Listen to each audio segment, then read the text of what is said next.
Hello. Nice to meet you. Nice to meet you. Okay. My name is Eugene. I'm a journalist. My name is Ephraim. I'm a screenwriter. Right now I work as the teacher in Missouri State University. And that's it. We are glad to see you today here on our YouTube channel. We are ready when you're ready. All right. My first question. Когда вам поступило предложение о работе над God of War, вы работали на радио. И я знаю, что ваши демозаписи очень долгое время были в этой индустрии, на слуху у всех ее представителей. Как вам пришло предложение поработать над God of War, как вы отреагировали и вообще в целом как к этому отнеслись?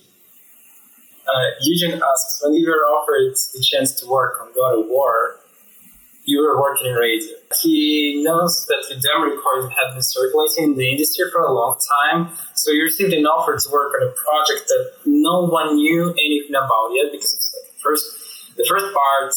And how did you feel about this? Something new. Oh, it was very exciting. It's great you've been reading up about me. That's nice. Yes, I started out in radio at a series that was on National Public Radio called Radio Tales, and it adapted like classic works of literature for the radio, like War of the Worlds, The Time Machine, The Odyssey, things like that. So that was what I was primarily getting my experience in. That's how I learned. It was my first big job as a composer for media, so it was fun. And it wound up. It was winding up the series. It had about 100 episodes were produced for the Radio Tale series. Maybe a little bit more than that, actually. But it was winding down, and I was trying to figure out what I was going to do next. And so I just thought about video games, because I'd been a gamer.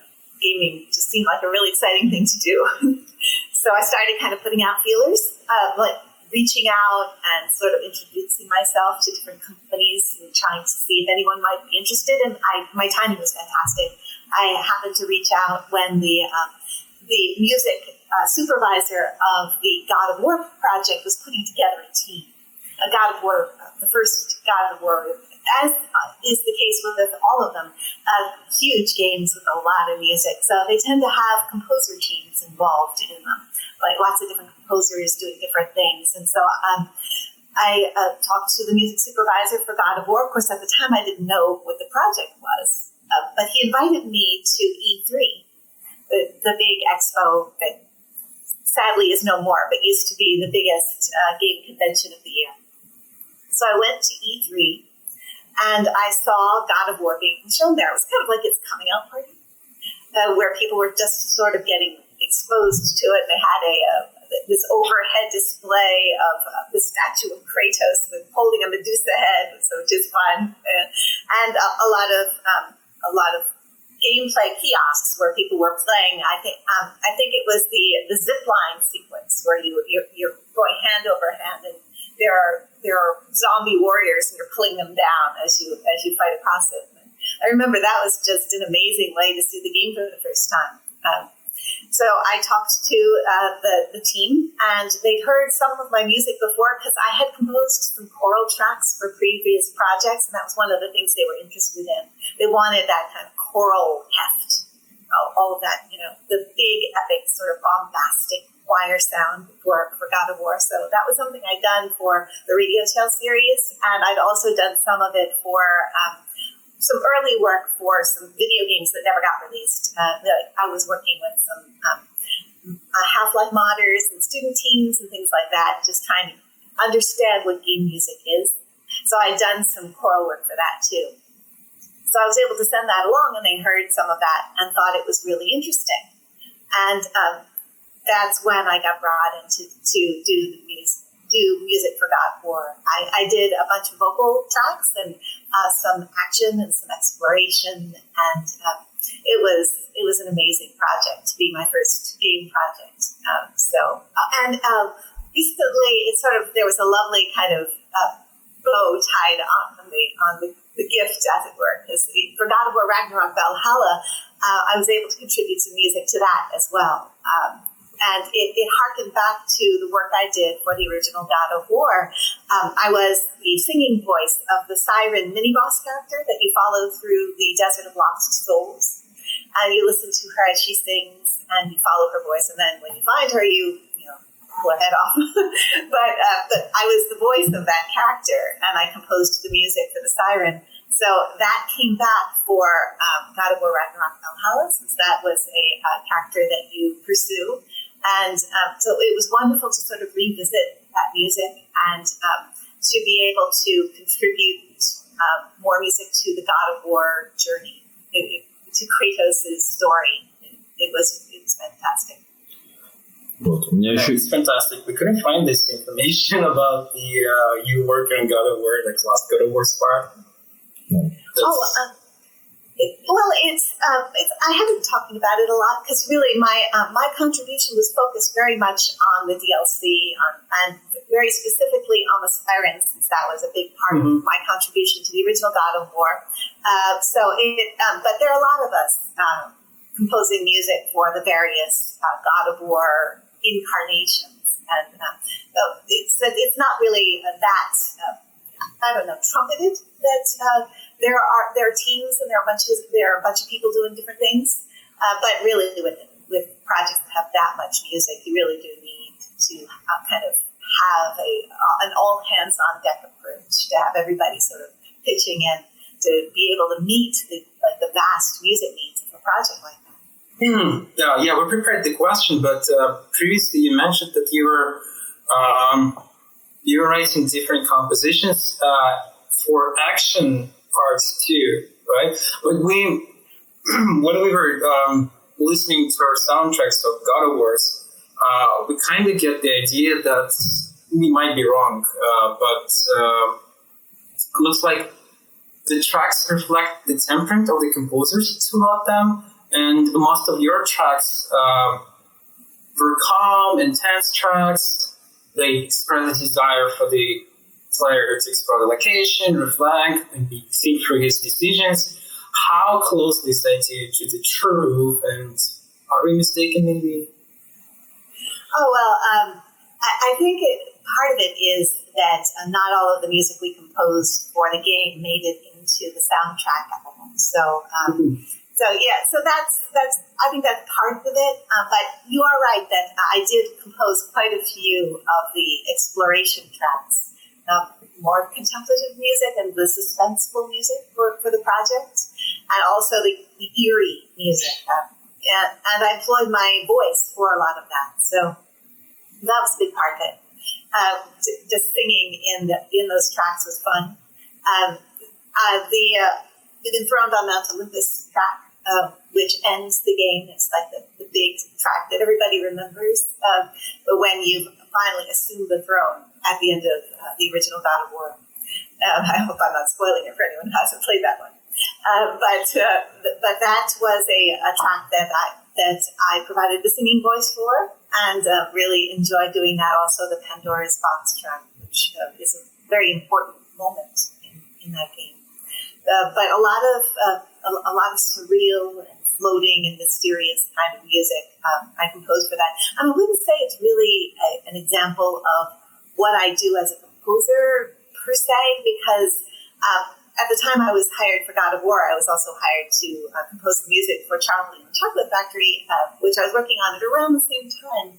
So I was doing some very whimsical and lighthearted music as well, and very actiony and bouncy and buoyant and optimistic, which was pretty much the opposite of what I was doing for God of War. So I think as a composer, we kind of, a lot of us kind of like to think of ourselves like character actors, like we can put ourselves into different roles and express different musical vocabularies, different ideas of what it means to be a composer and what music can do. And these studies of genre, like learning more about different kinds of genres. Like with Speed Racer, I was working in like a jazz techno fusion. So that was a very different kind of experience for me too. And I've done a lot of different kinds of music. For Wizardry Proving Grounds of the Mad Overlord, my latest, which was nominated for the Grammy, I was doing a lot of medieval music for that project, and I did a lot of research into in medieval forms and harmonies, and the Codex Veranis was a great inspiration just to get a sense of the music of the period. So it allowed me to expand what I can do as a composer. And I think that's great if we get a chance to do different kinds of work. That it flexes your creative muscles and keeps you interested in what you're doing, because then there's always challenge. You always get to grow. That's fantastic. When we, I remember this soundtrack you mentioned about, like, Enthroned, I guess. It's, I think this is the one. I would never think about that it's your voice. Also, that you're, like, writing the music, but you're also singing. This is amazing. Thank you. Jurgen, we go further? Да, у нас вопросы в целом поставлены по мере ваших проектов, и хотелось бы еще поговорить о проекте для фильма «Код да Винчи». Насколько я знаю, игра и фильм вышли в одно время, и понятное дело, что их разработка велась параллельно. Для фильма музыку написал Циммер, а вы для игры. И было ли у вас какое-то взаимодействие во время производства, и в целом общались ли вы с Циммером? Yeah, we created the list of questions gradually. Like you've been start working on God of War, and your latest project is Wizardry. So we'll the one you've been Grammy-nominated for. We'll get to it later. But our next question is about the game, the Da Vinci Code. That's same year. A game based on the Da Vinci Code movie was released. For the film, Hans Zimmer composed the soundtrack, and he was already considered a very serious composer at that time. So the game and the movie, if we are correct, they came out on the same day, so their development was running parallel at the same time. Did you somehow communicate with Zimmer? Did you rely on his work, or somehow maybe try to reflect his work in team, or did you just decide to go on your own way? Yeah, that's one of the really interesting things about composing music for a game that is a tie into a film or a television show. And I've done that a bunch of different times. One of the things that has been true pretty much throughout is that the composer is hired earlier for the game because the music has to be done sooner. For a film, the composer tends to be brought in late, because you want to have the picture kind of locked in so that you can get the music to be structured around what's going on. And that's just the way it's been. But for games, the composer's hired earlier. And for me, I was done with the music for Da Vinci Code before Hans Zimmer had probably written anything. So for the film version, it's just the way it works. I mean, that's been true for pretty much all of the movie tie-in games. Speed Racer as well. I was done with the score for that before Giacchino had written anything. And so you don't really have the opportunity to get a sense of what the music's going to do in the film. You just don't. I guess you could kind of guess maybe what might happen. But I mean, for Legend of the Guardians, I had some idea of who the composers were going to be, but I had no idea what they were going to do with it. So, and guessing is kind of a shot in the dark, really. So I ended up just doing whatever made sense to me musically, and it's really interesting to see how things differ.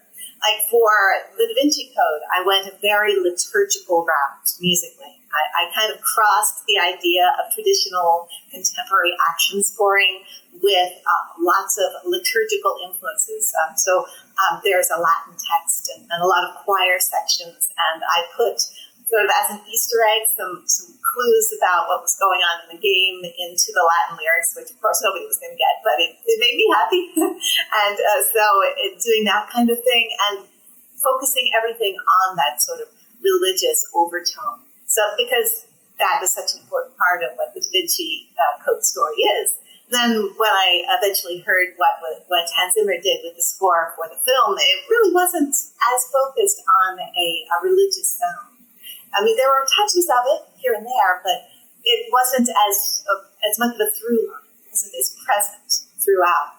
And I mean, to take another example with Speed Racer, I went with the idea of the inspiration for the original Speed Racer intellectual property, which was that car. It was supposed to be kind of an homage to the James Bond cars, you know, the super spy vehicles with all the wonderful gadgets, and with the idea of that kind of led me towards a super spy sound to the music. So I kind of leaned into to big brass jazz. You know, that sort of feeling that we associate with the early James Bond.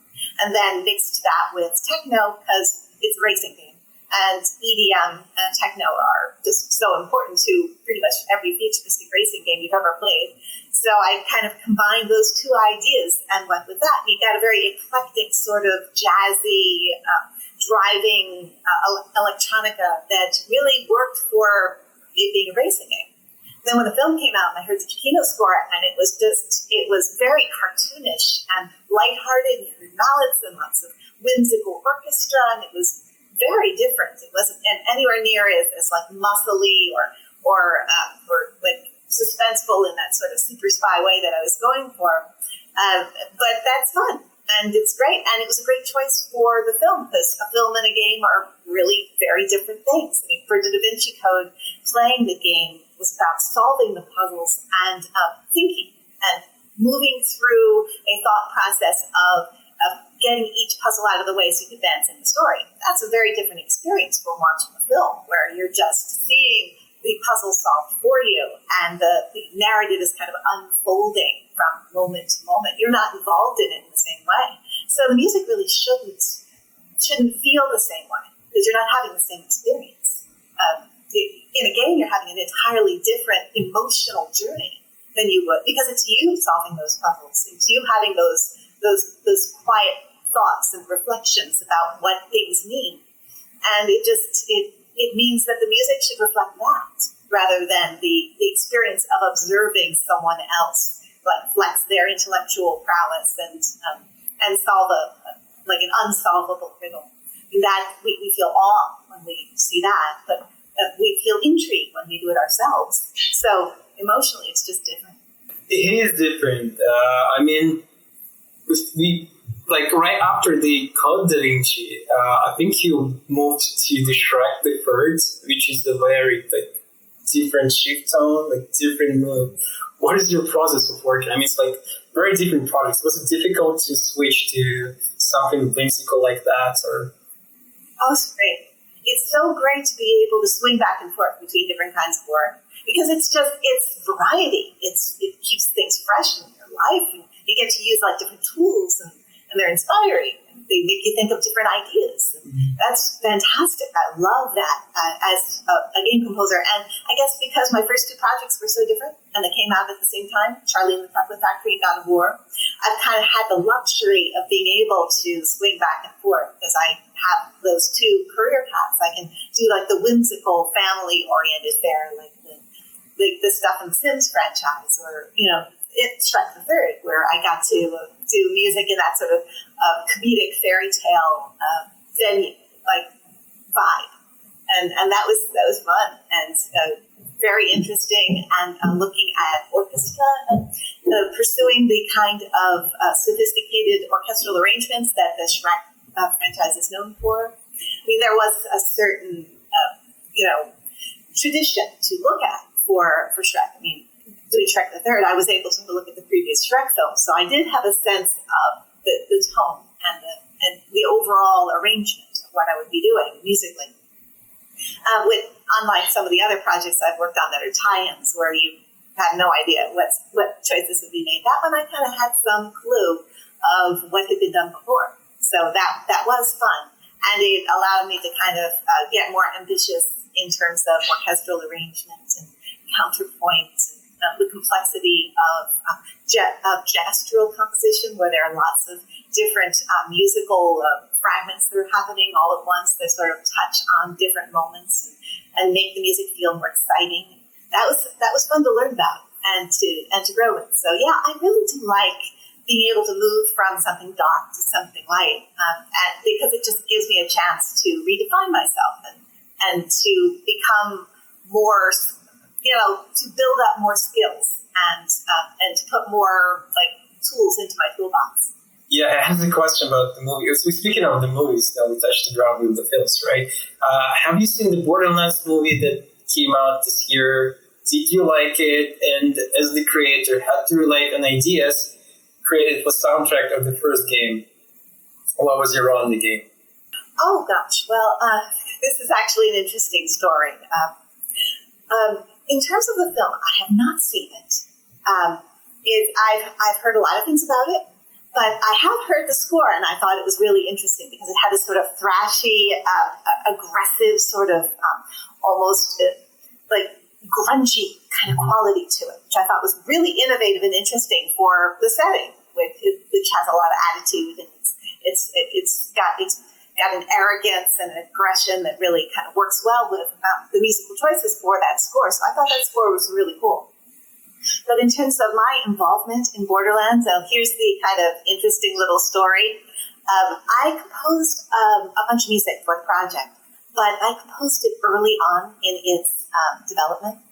And if you're at all familiar with the journey that Borderlands took, it started first as a much more serious project.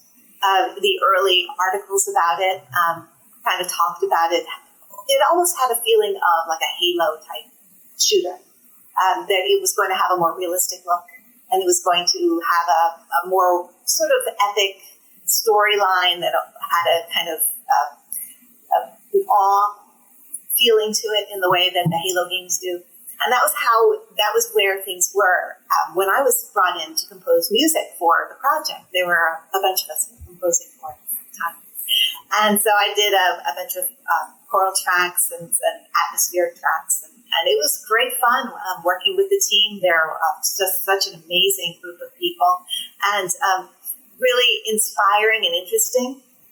But and I think if you are familiar with the history of Borderlands, at a certain point they sort of changed direction, and they decided, okay, we're going to step back from the serious tone, and we're going to go with something that has that's edgier and grungier, and has more of a sense of humor, and is just more in your face.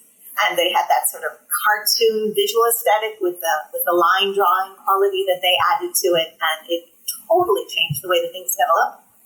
And at the same time, they were reevaluating everybody who was involved in the project. And since they knew me as the composer of kind of like the serious, sort of atmospheric kind of awe, the feeling, that sense of awe that I was trying to instill into the music, because that was where the game was going to be, we were kind of told that they were going to move in a different direction musically as they moved forward with the project. So I'm in the credits for Borderlands, and I like to think that the music that I composed was an inspiration and for them. And it's kind of like concepting for a game. If you're a concept artist and you create you create visuals for a game, but those visuals don't make it into the final product, but you're still a concept artist, and what you did informed the final game. That's how I see what I did for Borderlands. My music didn't end up in the final game, but it informed the process. It was a part of the development story of Borderlands. So it was great fun to work on that, and I was really I felt really privileged to be able to collaborate with such a great team. I personally liked the movie Borderlands. I'm not sure why people, critics, was very negative about that. I think it's just pure fun. Yeah, well, that's in keeping with what Borderlands is. It's really it's not it's about attitude. It's got that Guardians of the Galaxy kind of swagger. It's got that core. And if you don't understand that that's the story being told, maybe you kind of misinterpret where it's coming from. If you think you're going to get something different. In your other interviews, you mentioned that it's important for you to be flexible in the music you write. Do you think that this diversity is maximally evident in the Little Big Planet soundtrack?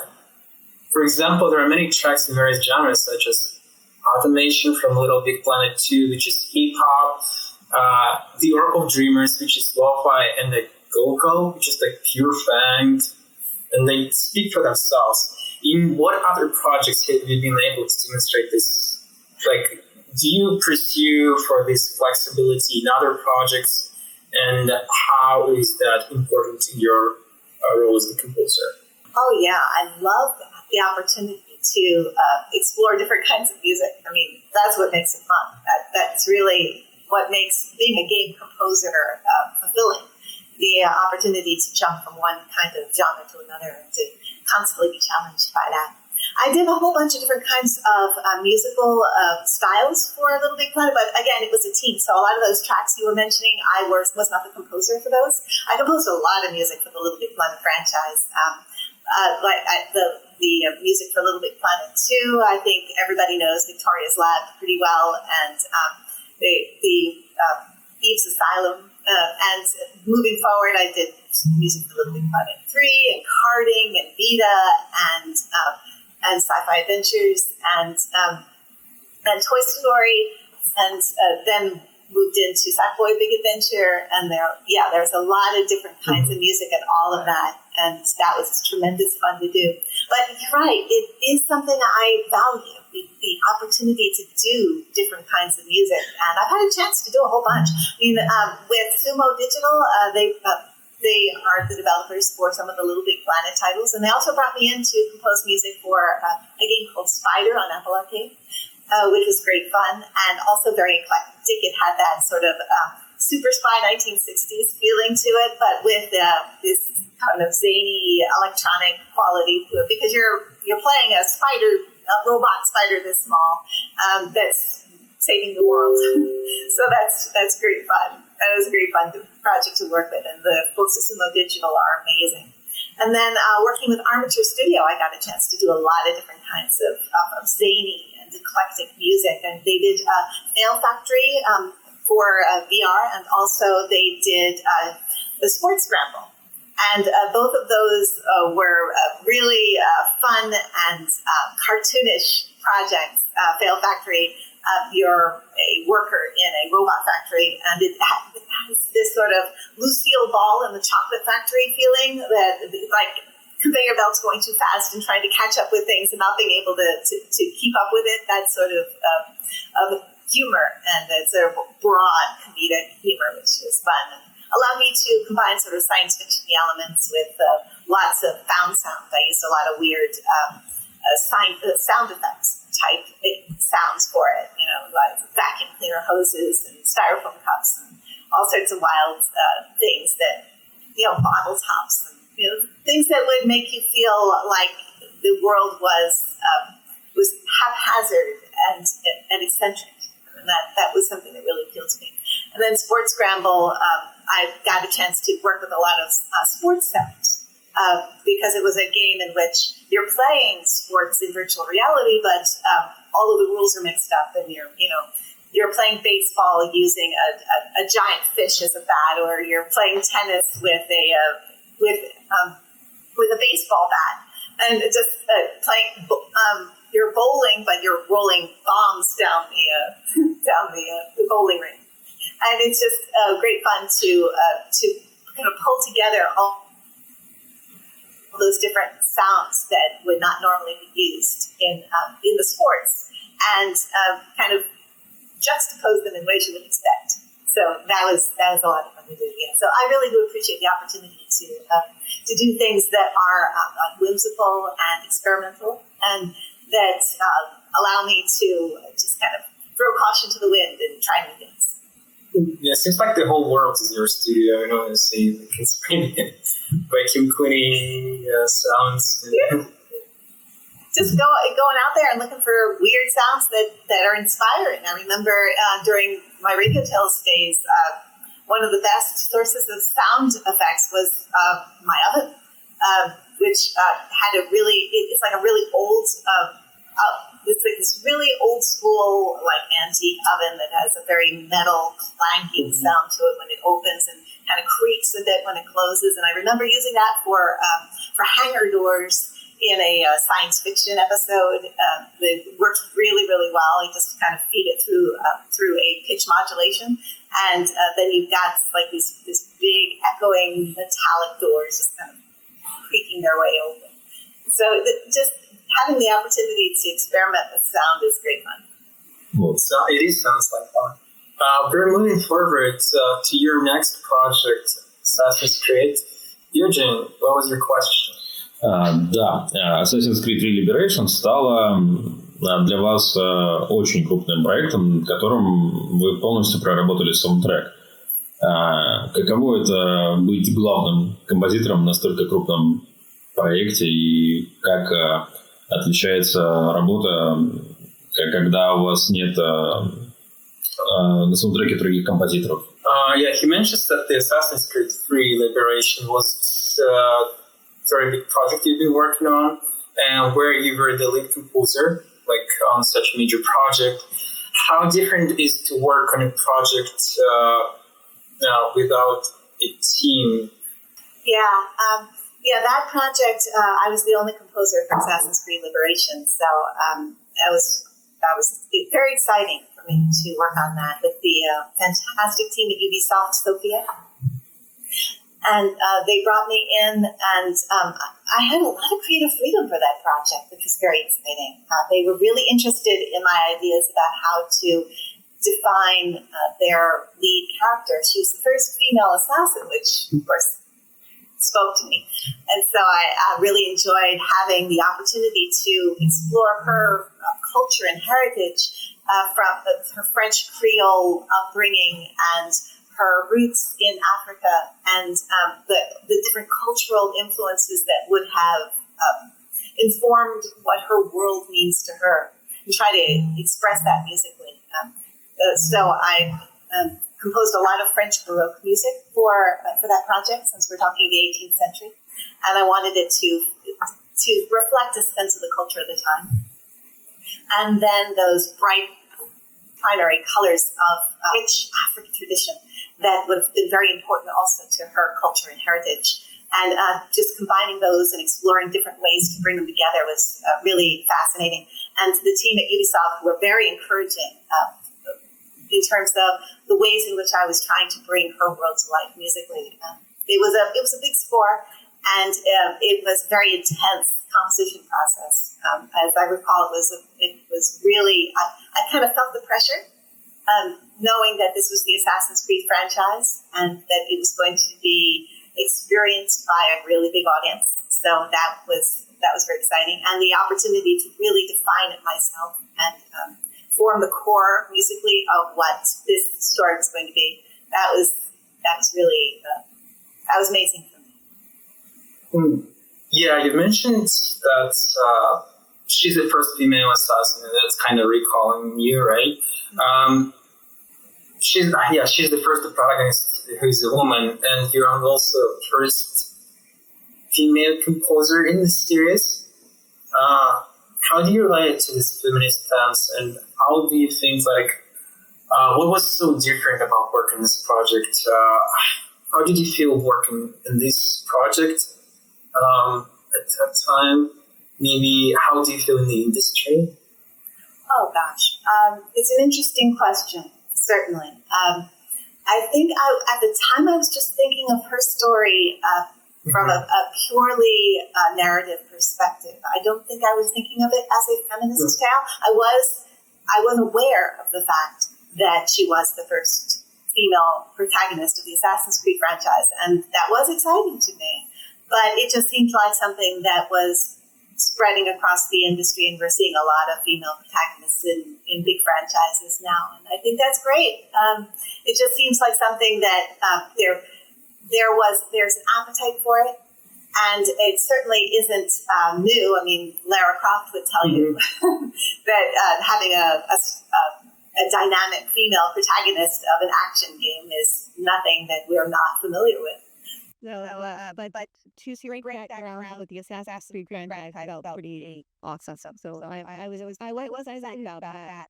But I wasn't really thinking about that in terms of expressing it through the music. I don't think I wanted the music to center on that role. There was so much that was important about her personal story and her upbringing, her culture, and that was more what I was thinking about musically as I was creating that score. In terms of the general question about how I feel about what's happening with, I really think I can only speak from my perspective as a composer, and to say that I'm very proud of all the women who are game composers in our industry, and there are a lot of aspiring women coming up who are making their way as to be game composers, and that there are some that have become established, like I am. There are not a lot of us, and I'd like to see more of us. I think that's something that's going to grow exponentially. I think it just needs to take a little bit of time for the natural process of that growth to happen. And part of it is for young composers to see more, examples of female game composers who are, doing projects and finding success. And so that's one of the ways in which I can help just to be visible and to provide an example that, we are here and we're doing pretty well. Those of us who are composing regularly and are able to be part of this really exciting industry of game development. Yeah. So that is something that, I feel like I can contribute. When I was writing my book, A Composer's Guide to Game Music, I was thinking about the fact that, a little bit about the fact that I wanted it to feel really inclusive. So whatever your gender, you would feel like the book was pointed at you.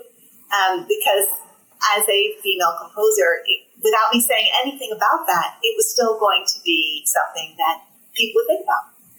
And so it just felt like it was my opportunity to be an example to young composers who were women and who felt like they wanted to choose this as their profession. And I understand that my book is used in a lot of university courses for game music majors now. So it kind of makes me happy to think about young female aspiring game composers reading my book, because I just feel like just that might be encouraging, that their course book was written by a woman game composer. So it just feels like it might be affirming, if it boosts anybody, if it makes anybody feel a little bit more on steady ground, that means a lot to me. You have such a big experience when we ask one question, you tell so much. I mean, right now you touched the ground with your book, which is also an amazing experience. I mean, I think it was won several awards, and moreover, it was translated and released in Japan too. Yeah, I just wanted to mention, we still want to stick to other questions about Assassin's Creed, but we are, it's just amazing. We can talk about the book a little later. I'll definitely want to ask this question as the writer myself. Okay, but so in the Assassin's Creed, the character, she leads double life. You know what I mean? She's she hunts Templars at night, and during the day she's a proper lady in a beautiful dress. Is there a difference in the soundtrack depending on her status at the particular moment of the game? That's a really good question. One of the things I was tasked to do as the composer for Assassin's Creed Liberation is create essentially a suite of compositions for social situations in which Aveline would be intermingling with the upper crust and affluent members of society. So I delved into Baroque music composition for that, very French and very focused on the orchestral approach that would have been taken in the 18th century for that kind of music. And that really felt like it was an example of the musical texture for when she has donned the elegant lady costume, and she is portraying that persona. And then, of course, she also has different costumes. She has her assassin's costume, and then she has her slave costume, in which she intermingles in society as something very humble and unassuming, so that nobody notices her. And so that was a very different musical texture, and I definitely composed a lot of music for that as well.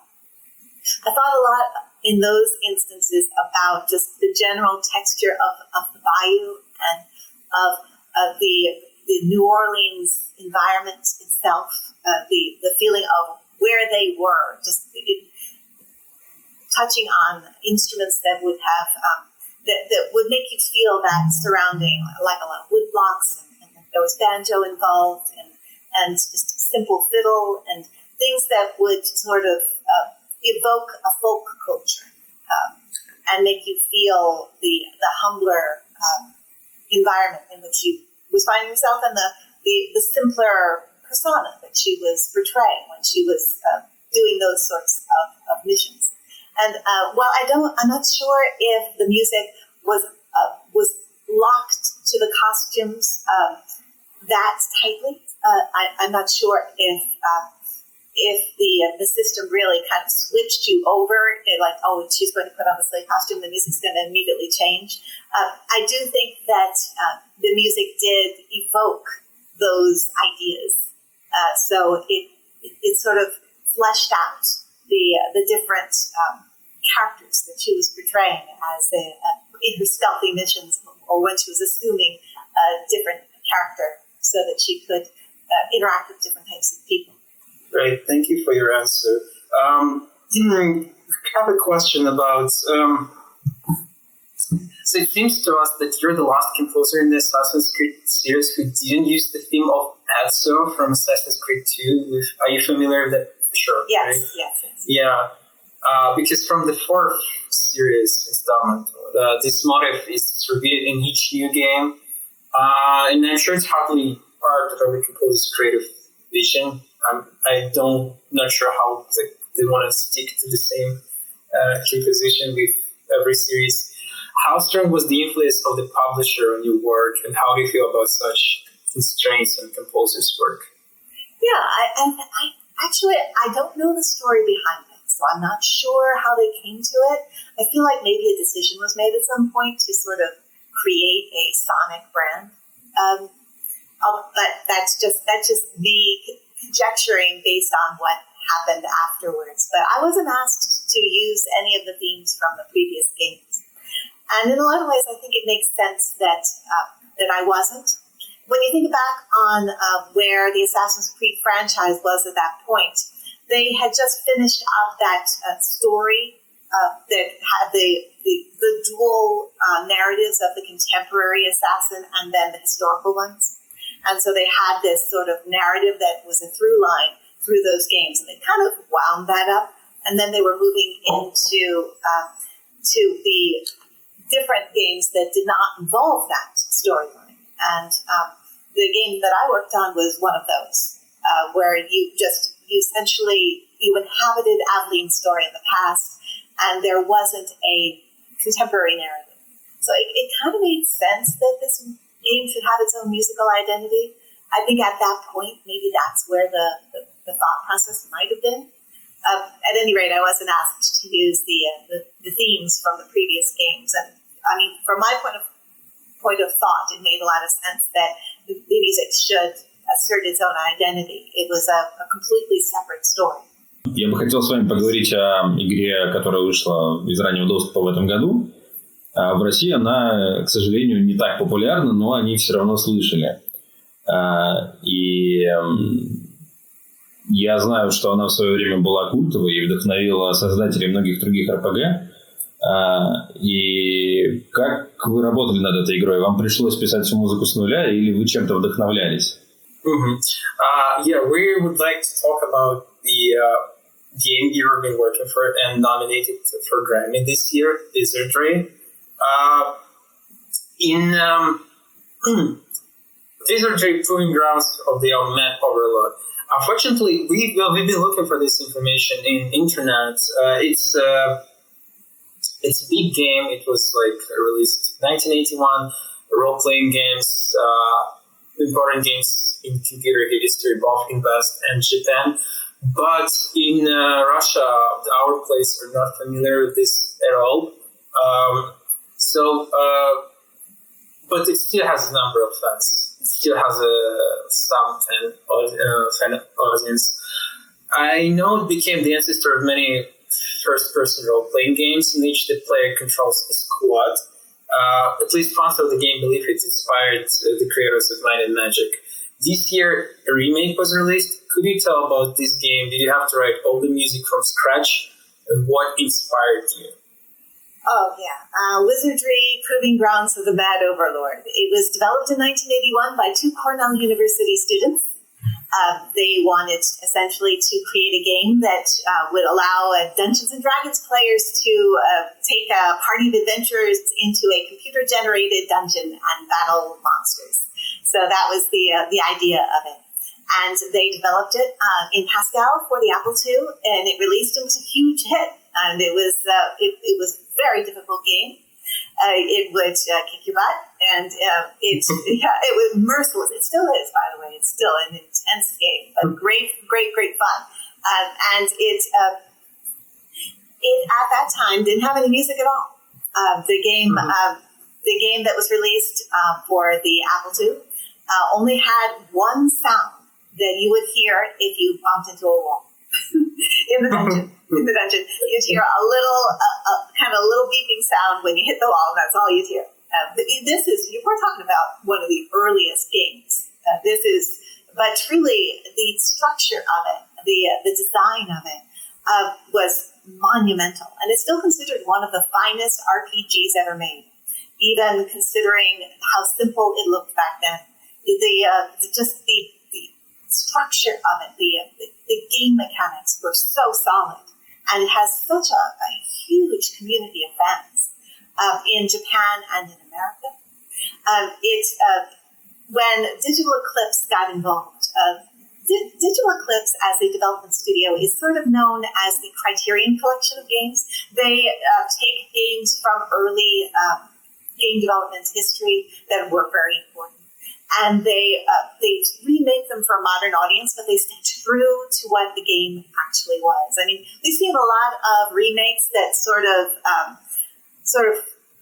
blow up the structure and feel of it and make it expansive, and the actual experience of playing the game feels very different than what it was when it was originally released. Digital Eclipse is not about that at all. They want to bring to you what that game was like to play, but make it palatable, make it enjoyable for modern gamers. So they went into the Unreal Engine and they just fleshed out the look and feel of it and created a game that was beautiful to look at, but they were true to the underlying structure of gameplay. So it's still incredibly difficult. You can make it even more difficult if you turn off some of the quality of life enhancements that they put in there to keep gamers from wanting to tear all their hair out. You can make it easier if you activate those quality of life enhancements, or you can go without. You can even do what the original gamers did and drag out that graph paper, because they didn't even have a map in the game. You had to draw the map on graph paper, or you're going to get lost. And it's just thinking about the dedication and the excitement of playing a game like that. It's like an entirely different experience for modern gaming. So when I was brought in, they were developing that game from 1981, and they were developing it on top of the Apple Pascal code. So you can actually turn on the original Wizardry game from 1981 while you're playing the new one, and you can see it running in miniature in the side simultaneously with the game that you're playing at that moment, which is just amazing. I really think that's an astounding technical achievement that they were able to do that. But because of that, there was no music in that game, and that was the game we were remaking. So I got the chance to kind of redefine musically what the score for that game might have been if there had been music, and that was really exciting to be able to just completely envision what this musical universe would be like for Wizardry. And since Wizardry is so important, just as a franchise, it's a huge hit in a lot of different countries in the world. And so it's something that was very exciting for me to be a part of. And I am absolutely, my mind is blown that it was nominated for a Grammy this year. So what a journey this has been. It's really been phenomenal. It is a phenomenal game. And I think it's a phenomenal experience also to be Grammy-nominated this year, especially. Congratulations on that. When is the Grammy Awards going on? What time is this? Oh, February 2nd is the big event. It's, I'm going to it, which is amazing. Music's biggest night. So it's going to be quite an experience for me to go and to, it is truly an honor to be nominated this year. The nominees for this category are amazing, and I am honored to be a part of that. So just being able to attend this show, but also just as a sort of testament to how hard we all worked on the Wizardry team to try to kind of bring this world to life. The visuals of Wizardry were so inspiring to me. The way in which Digital Eclipse took this very, very simple game visually and then flushed it out into this textured environment that you could kind of get emotionally behind, that you could get excited by. It was very inspiring to me to be a part of that. So I'm really looking forward to February. That's great. I mean, congratulations again. Did they, you said it's a very hard game that can kick your butt. Did they ask you to actually pass the game, go play before we start working on the project? Oh, well, yeah, I was playing the game while the project was going on. And here's an interesting thing that I thought was just awesome. The game was in early access while I was composing the music for it.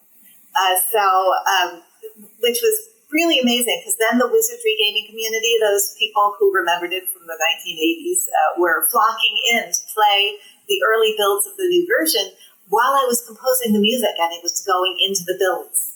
And then they'd play it, and there'd be feedback, and then we'd be working on it, and it just kind of being carried by that excitement. It's kind of like riding a wave.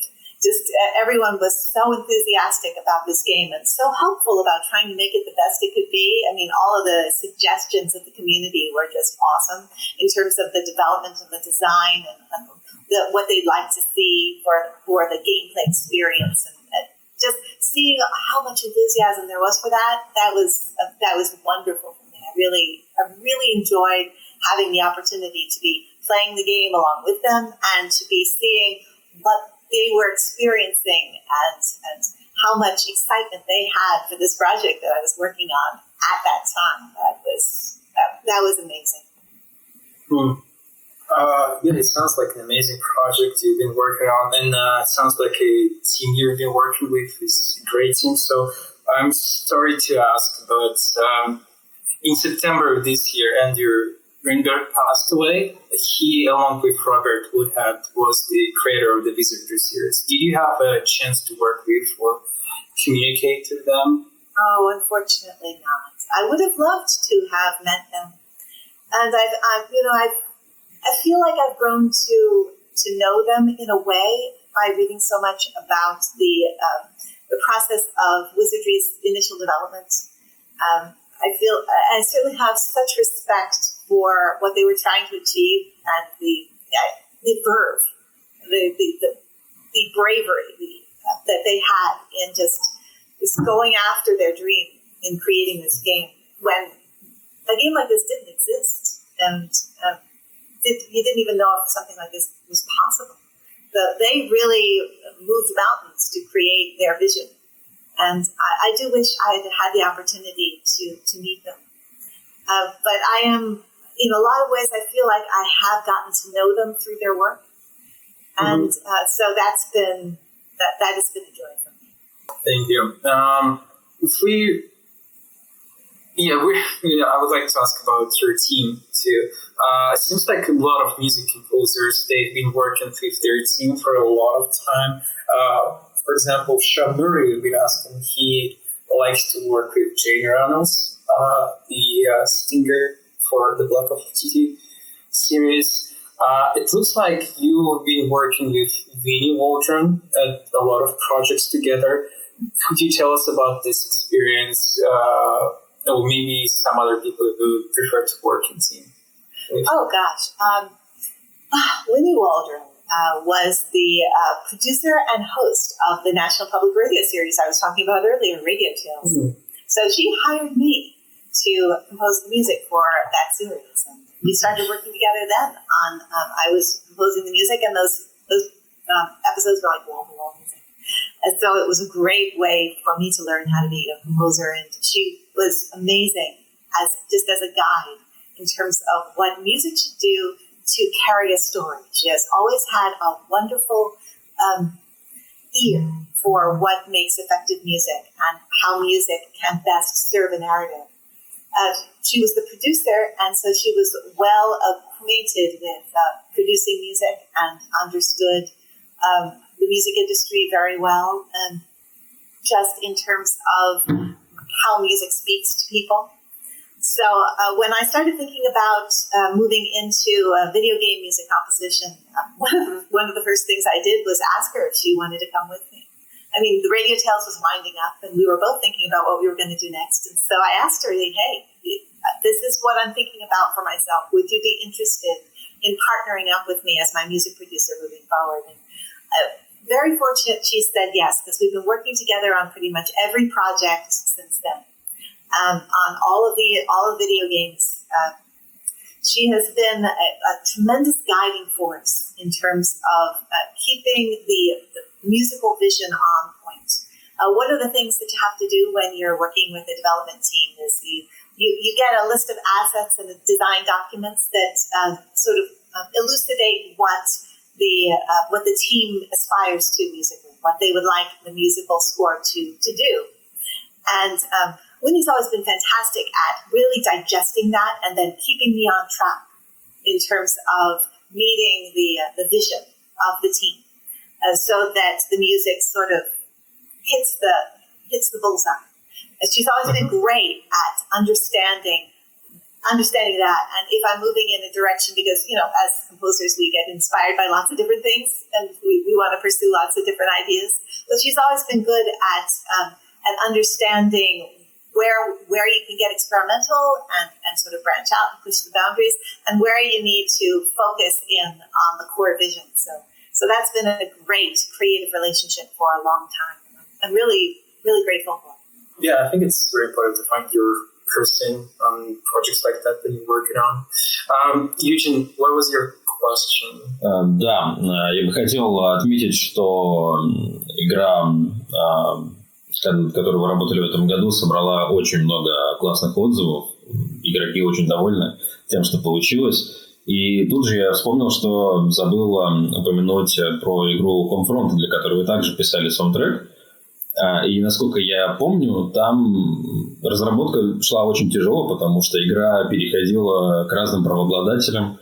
Тяжело ли было работать в таких условиях? Что менялось и как вообще обстоял процесс? Очень короткий вопрос, спасибо. So he mentioned that the game you've been working for this year, Wizardry, got a lot of good reviews from the players. But there was another game you've been working on. And he says that the development, during the development of the project, the game was always changing the studios. Is it right? How did the work going on in these terms? When the game switches from one studio to another. Well, I didn't really experience that part of the process. I was brought in by Deep Silver Dambuster to compose music along with the rest of the team. I think there were 3 of us on that project. And so that was, it was really interesting work. And I didn't, by the time I was brought in, I did experience any of the shifting, because I basically was following the direction of that one studio. So I didn't really, there might have been some shuffling earlier in the development of it, but I think that's happened to other projects too.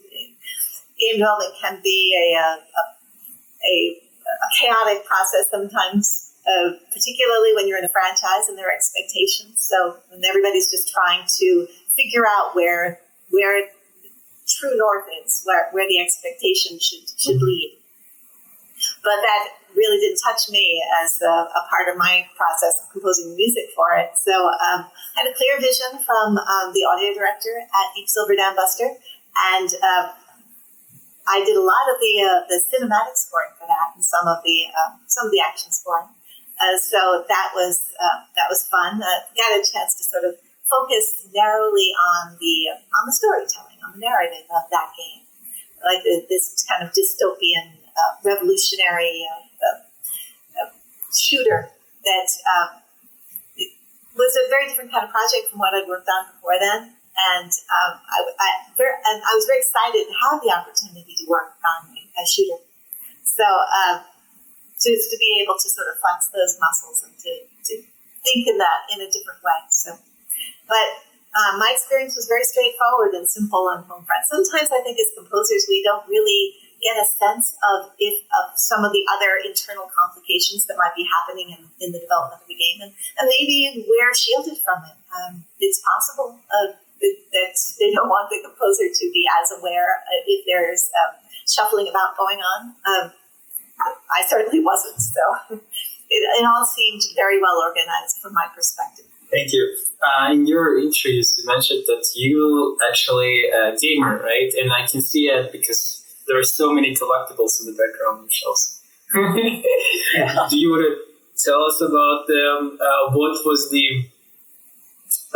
you've been passionate since your childhood about the video games, right? What was the first... Do you remember what was the first game you played? And maybe what is your favorite project you've been working on so far? Oh, gosh. Well, I honestly can't remember the first game I played. That would be really hard. The most influential one, of course, was Tomb Raider. And also the Final Fantasy games. I do remember Final Fantasy VII, but then doesn't everyone? The big one-winged angel moment is an impactful one, I think, for many game composers who might aspire towards choral composition in games, as I have done often. So that was a real influence, and of course, Tomb Raider was an influence because it had just a great action adventure aesthetic to it that I really appreciated, and it was. I was playing, I first thought of the idea of composal music for games, because before then I just had really thought about bringing my hobby and my career together. We don't always think in those terms. The thing that you like to do, and the thing that you do for a living could be the same thing, that we could pull them together. But I was playing Tomb Raider when I thought that, and I was in that section of the game where you're in the ballroom. It's like a tutorial section where you're just practicing Lara's moves, and you've got a butler following you around with a tray full of drinks and stuff like that. So I was playing that, and there's in that ballroom there's a little stereo you can turn on, and then when you turn it on, which is one of the really interesting things I think about this game. When you turn on that stereo, it doesn't play some like diegetic music that you'd expect, like something that might be on Lara Croft's playlist. It plays some of the gameplay music from other parts of the game, so you can hear some of the action music and some of the ambient music that you might have been experiencing while you were playing the game, but now you're hearing it in the ballroom out of context. So I kind of feel like that might have been the reason why I first thought about game music composition at that moment. It's like taking the music out of context and just sort of presenting it, playing from the stereo instead of while you're playing the game. Sort of draws attention to the music itself. And I think that was a big reason why the light bulb went off over my head then, because that's when I started thinking game music is going to be for me. But what was... you said the one was most influential, the project, but what was your favorite project that you have worked on? My favorite project that I've worked on. Well, at this point is Wizardry. Wizardry was really special.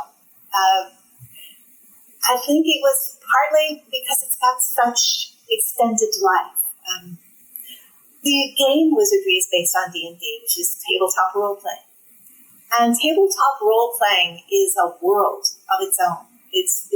There's such a huge community, and it's such a wonderfully creative community of people. They're weaving their own stories, and they're taking each other into fantasy worlds of their own imagination.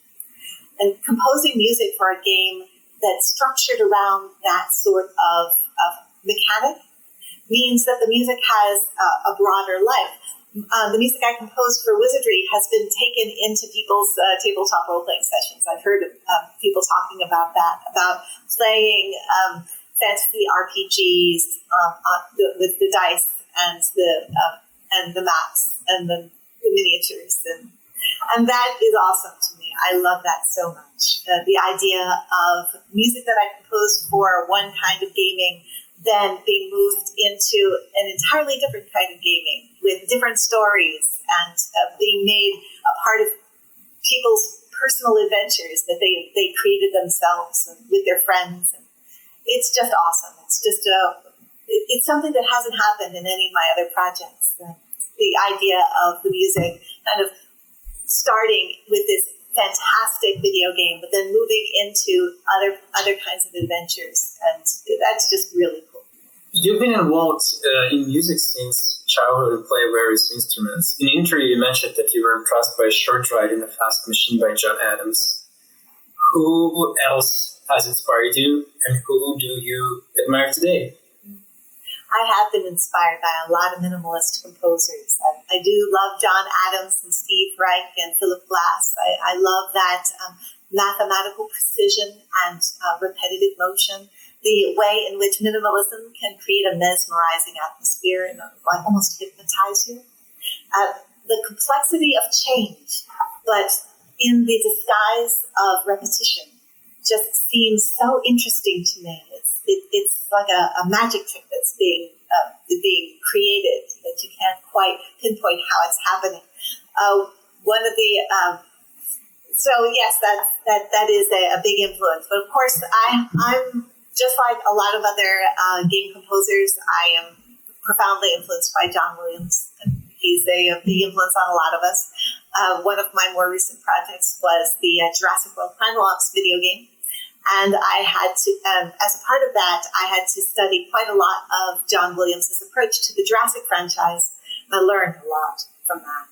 Just the complexity and the mastery of orchestral development and just the beauty of melodic line. It's just exquisite. And so it was really exciting to delve into that. And I felt like I grew a lot from that project. Just learning from what John Williams had done and then sort of taking it into my own perspective and bringing myself to it and the kind of things that excite me. So, that was really cool. So I would say those are some of my big influences, but, I'm constantly sort of evolving. I mean, for Wizardry, I was so interested in all kinds of medieval music. I was listening to so much of it, and it was so interesting. It's an entirely different harmonic vocabulary that we're not used to. So it feels alien and interesting and unique and fresh, weirdly. Medieval music, feeling fresh, but it does. So because it's not the kind of harmonies that we're used to hearing now. So it challenges us to think about music and its harmonies in a different way. And so that was fun. That was fun to explore. It was fun work to do. So is bringing part of yourself to the project, this makes your music style unique? Yeah, I think everybody who creates music, or probably creates anything really, your own viewpoint is what makes the work of art your own. And we synthesize a lot of what we experience in life. I mean, there's a conversation ongoing now I think about what makes art, and how all artists essentially absorb and synthesize everything that they've experienced, and then they create something new with it. And so all creation is essentially synthesis. But I wouldn't really agree with that, because your own ideas about what makes art beautiful or impactful or emotional is what guides those decisions. And that is just as important as anything you've experienced, as anything you've absorbed in your life, anything you've heard or seen or read. That all comes through the filter of your own worldview, of what you think life is, and that your own passions. And without that perspective, it's not art. So that is, I think, very important to me. Bringing my own enthusiasms to each project I work on, whatever it is I'm listening to. For instance, a lot of projects I work on, I'm given reference tracks. The development team will have certain ideas about what they want the music to sound like. And so they'll send me a collection of pieces of music that are by various different composers and say, this is kind of what we're thinking of. Not quite there, but it's evocative of what we're thinking of. And I know a lot of composers don't particularly like that, because you feel like you're being boxed in. Oh, okay, they've already made the choices for me. Here's a panoply of musical sources I'm supposed to essentially be confined to that perspective, that playground. But I don't really see it that way, because when I listen to music, the things that I like about the music are unique to me. When I listen to a piece of music, something's going to grab me, and it's going to be different than what grabs somebody else when they heard it. And that is a reflection of who I am, because that one aspect of the piece of music that excited me spoke to my sensibilities as a musician and a composer. So that's not going to be what spoke to somebody else. So I'm not threatened by the idea of listening to other people's music as a guide, as kind of like a guru of style, because I know that I'm going to be bringing my own ideas to it, that the way I hear it is different from the way anybody else hears it. And so the way I create within that framework is going to be very much informed by who I am as a composer, and the tools that I have, and the skills that I've been building up, and what excites me in particular. So I think that answers your question. It's sort of, but yeah, I have a question, ongoing question. So you are an experienced composer, have a great experience. What advice could you give to the beginning composer who just wants to break in the industry? Maybe the town or the city they can start, or something new they want to bring to you. Yeah. Oh well, it's wonderful to be trying to break in as a game composer in this industry now. I think is great, because you can reach out to your community online and you can create from a distance. I think COVID really expressed to all of us that we do have the ability to collaborate from distance and to create things. I mean, when I was working on Sackboy: A Big Adventure, it was during the pandemic, and pretty much everything was happening online. And it didn't stop us. We were able to collaborate and be inspired by each other and create lots and lots of music and get the job done. So I think that is an example of how great it is as a newcomer to be able to reach out and find young game developers looking for music who are like student teams or game jams, people who are who would be welcoming to a new composer and would allow him or her to express and to create, which is really the best way to learn. So there are lots of venues for creating music in your early days, which is fantastic. I mean, for me, when I was coming up, not a lot of these opportunities existed to be able to create music for early games, for student teams and young teams and game jams and things like that. There's just a lot of more opportunities now to be able to do that kind of thing and to meet people and to build up your community of contacts. the kind of people who might come to you later when they're now working for an established developer and they remember you and say, hey, she could do the music for our game. So that kind of thing is very important. Making those friends, building up that community of contacts, that's a very important thing to do. I mean, I wrote about that a lot in my book. And the book was very much about how to help young game composers to get a start. And that's A Composer's Guide to Game Music is very much like a foundation to try to help a young composer who may even be a composer more established in other fields, but new to game development, to try to understand what game development is and what music means in it, and how they can apply their own artistry to it, and how they can try to build a career. Yeah, I wanted to return to the book. The book was very successful. How was your experience? What did you like the experience? How different it is from being a writer and the music composer? And do you plan to write another book, maybe? Oh, it is. It's very, very different. Writing a book is. It took quite a while, and it was a really fascinating experience. I went through all of my project folders and files and looked at a lot of what had inspired me in previous projects to try to sort of boil down the essence of what game music composition is, to look at it from an objective point of view, so that I could share the kernel of what makes game music different from other forms of music composition, for like television and film, and how we can apply our creativity to it. It was a very different experience. But at the same time, it was something that I'd always kind of wanted to do. I mean, as a kid, I wanted to be a writer. My career didn't move that way. It moved more towards music.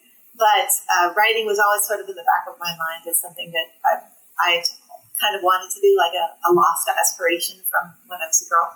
So having the opportunity to do that in this form was really neat, and it was very meaningful to me, particularly the way in which it has connected me to the game audio community now.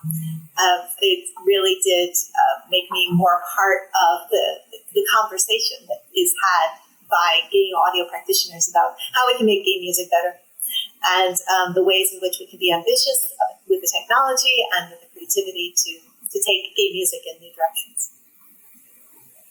Thank you. Thank you for the E3. We officially run out of questions. So, yeah, before we let you go, I wanted to say thank you for the projects you've been working on. Personally, I am a big fan of Shrek the First. I think it was like 13 or 14 when I was playing this game. I never thought I would have a chance to talk to the music composer. Well, that warms my heart. Well, thank you. Thank you. What is your favorite project, Eugene? Я дважды купил Assassin's Creed 3 Liberation. Сначала для PS Vita, потом для компьютера. Oh yeah, he bought Assassin's Creed 3 Liberation twice. First for PS Vita, the portable one, and then for the PC, the computer. Oh wow, that's fantastic. Yeah, I'm so happy that Assassin's Creed Liberation came out in the HD version for computer. The PS Vita is such a wonderful device, but it didn't have the same kind of market penetration that I think everybody was hoping. It was huge in Japan, but in other places it didn't penetrate the way that everybody hoped it would. So when Adeline's Story came out on PC, I was thrilled. So it really gave an opportunity for a lot of people to experience it. I'm really pleased to hear that he's enjoyed it. А вот еще такой вопрос есть. А вы играете на компьютере или на маленьких консольках, приставках? Или какие у вас девайсы? Yeah, he came up with another question. Do you play on PC or do you play on consoles now, or maybe like something? Oh, I do both. Yeah. I've played on pretty much all the consoles. The modern consoles. I have not done the vintage ones so much, but yeah, I'm pretty much on everything. I try to play a lot of games. My time doesn't always allow me to play as much as I want to, but I make room for it because kind of keeping your thumb on what's going on musically and gaming is important to me. And I also just want to stay connected to it as a pastime. It helps to stay enthusiastic about it and remember that it's still just fun times.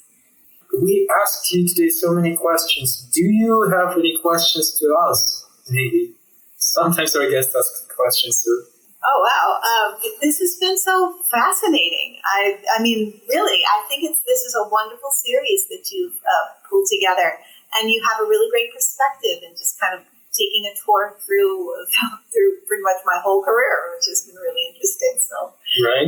So I would just thank you for taking the time to do the research and to ask such interesting questions. I've enjoyed this discussion very much. Yeah, thank you, and have a wonderful day. I mean, it's Christmas coming to New York, right? I guess everything is decorated now. Oh yeah, it's lovely. Yeah. And you have a great day too, and enjoy the holidays. Okay, cool. Thank you. Thank you again for this interview, for your time. It was wonderful to discuss. We're glad to have you today. Oh, this was just a delight. Thank you so much, guys. Thank you. Great day. Thank you very much. You too.